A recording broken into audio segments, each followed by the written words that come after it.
大家好，我是小直，欢迎来到小直一评。今天小直讲述印第安纳波利斯号勇者，由尼古拉斯凯奇饰演的上校舰长，在二战期间秘密运送2枚原子弹到日本，在返回的途中遭遇日军潜艇袭击，导致800多人死亡的故事。1945年7月15日，由查尔斯上校指挥的印第安纳波利斯号重型巡洋舰秘密运送2枚原子弹离开旧金山，一路航行前往日本海域附近的提尼安岛。当他们进入菲律宾海域时，日军的158号大型潜艇正在相关海域伺机而动，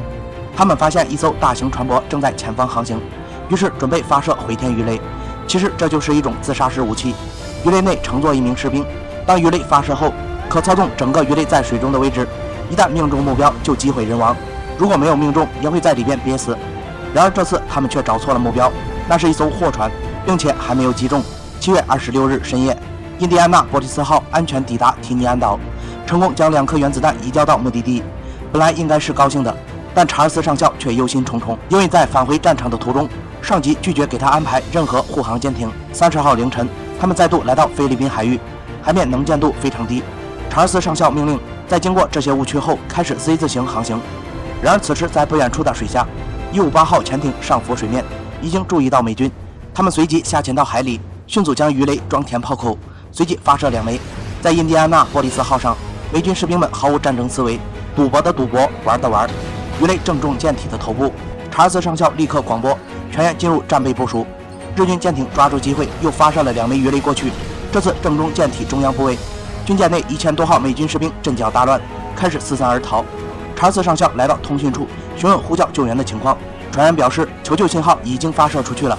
正在158号潜艇内的日军鬼子看到目标击中后，集体欢呼雀跃。可美军指挥部的长官因为判断失误，断定此次求救信号为敌军诱导，不准派任何救援力量过去。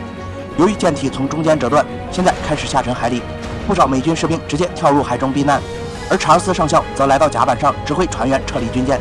他自己也被后方的大爆炸推到了大洋里。闻到血腥味的鲨鱼也来到这里寻找食物。全舰总计1199名官兵，300多人当场遇难，将近900人落入水中。真正可怕的不仅仅是日军的潜艇，还有水中数量更多、饥饿难耐的鲨鱼。从鱼雷爆炸到全舰沉没，用时12分钟。到了第2天，大批美军士兵都在水里漂移着，大鲨鱼不期而至，血盆大口专挑受伤的船员袭击，